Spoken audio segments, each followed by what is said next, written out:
ბათუმის საერთაშორისო აეროპორტი ძლიერი ქარის გამო უკვე მეოთხე დღეა შეფერხებით მუშაობს.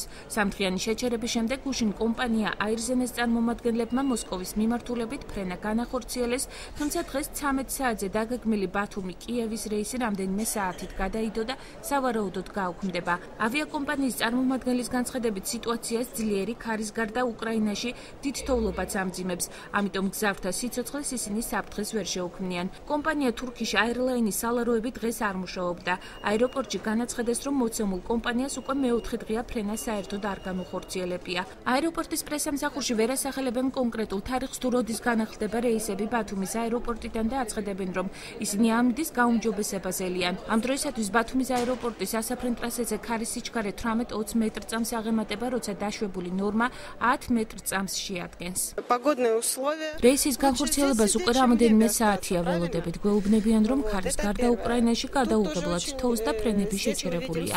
მიუხედავად იმისა, რომ ყველა საკუთარ ქვეყანაში გვეჩქარება, გზავრთა უსაფრთხოება უმთავრესია, ამიტომ შექმნილ სიტუაციას გაგებით ვეკიდებით.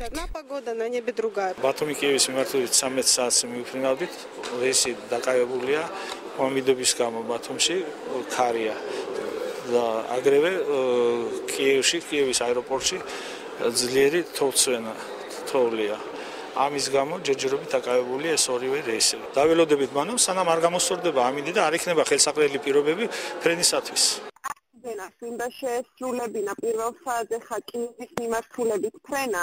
გადადებულია 3 საათამდე ისევ ქარის გამო, იმიტომ რომ ბოლომდე ნებართვას არ აძლევენ აფრენის. თურქეთის ავიახაზები არის დღის მეორე ნახევარში 3-ის მერე სადღაც რეისი. ის ჯერ უნდა ჩამოფრინდეს და მერე უკან გაფრინდეს და ჯერ ჩვენ მივაწვდით იმას ავიაკომპანიას დაახლოებით როგორი ამინდია და მერე უკან უკვე თვითონ იღებენ გადაწყვეტილებას, თქვათ ჩამოვიდნენ თუ არა.